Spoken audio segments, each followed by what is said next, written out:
എനിക്ക് ഒരാളെ വളരെ ഇഷ്ടമാണ്. അതൊക്കെ കുറെ കേട്ടിട്ടുണ്ട്. പക്ഷെ ഞാൻ ഒരു കോമ്പറ്റബിൾ ആണോ അറിയില്ല. ശരിയാ, കോമ്പറ്റബിൾ ആണെങ്കിൽ ഇപ്പൊ പിടിച്ച് ഉമ്മ വെച്ചിട്ടുണ്ടാവും. എന്നെക്കാണ്ടും വളരെ ഹൈ പൊസിഷനിലാണ്. ഇതൊക്കെ ഞങ്ങളോട് പറഞ്ഞു എന്തിനാ? ഞാൻ നല്ലൊരു ലൈഫ് പാർട്ണർ ആയിരിക്കും. കാരണം ഞാൻ എല്ലാ ഫ്രീഡം കൊടുക്കും. നീ പക്ഷെ എനിക്ക് ഇതുവരെ ഒരു പ്രണയം ഉണ്ടായിട്ടില്ല. ഇവൻ പ്രേമരോഗിയാണ്. 6ാം ക്ലാസ്സിൽ തുടങ്ങിയ അംഗമാണ്. ഈ പറയുന്ന ആളെ എനിക്ക് വളരെ ഇഷ്ടമാണ്. എന്റെ മേജറെ മൂത്ത് നിറച്ചില്ലേ, എങ്ങനെയെങ്കിലും ഈ പഞ്ചാരയുടെ നിർത്തിക്കൂടെ? ഈ പറയുന്ന ആളെ എനിക്ക് വളരെ ഇഷ്ടമാണ്.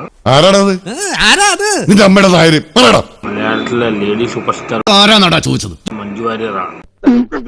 ഇവന് പ്രാന്ത് മാത്രമല്ല, വട്ടും കിറുക്കും എല്ലാം കൂടെ ഉണ്ട്. പുള്ളിക്കാർക്ക് ഞാൻ അറിയുകയും ചെയ്യാം. 2 തവണ നേരിട്ട് കണ്ടിട്ടുണ്ട്. അങ്ങേർക്ക് പരിചയമില്ലാത്ത ഒരു നടി ഈ ഭൂമിയിൽ ഉണ്ടാവില്ല. എന്തായാലും മഞ്ജു വാര്യന് അടുത്ത കാലം കല്യാണിക്കാൻ പ്ലാനില്ലാന്ന് ഞാൻ അറിഞ്ഞത്. ഓട്ടടാ, സാരമില്ല. ഞാൻ മലം മുട്ടി നിൽക്കുന്ന ആനയാണ്. എനിക്ക് അവളെ കെട്ടിയേ പറ്റൂ. എനിക്ക് കെട്ടാൻ മുട്ടിയിരിക്കാണ്, എന്നെ തടയരുത്. അവർ വലിയ പൊസിഷനിലാണ്. ആണോ? അയ്യടാ പാവം. പക്ഷെ അവർ എന്നെ പോലെ ഒരാളെ കല്യാണം കഴിക്കുമോന്ന് അറിയില്ല. ഇനി കാണാൻ കൊള്ളാവുന്ന പെമ്പിളാരുടെ കാമുകന്മാരെ കണ്ടില്ലേ? എന്താ തനി ഉളന്മാരായിരിക്കും. അപ്പൊ ഒരു ചാൻസ് ഉണ്ടല്ലേ?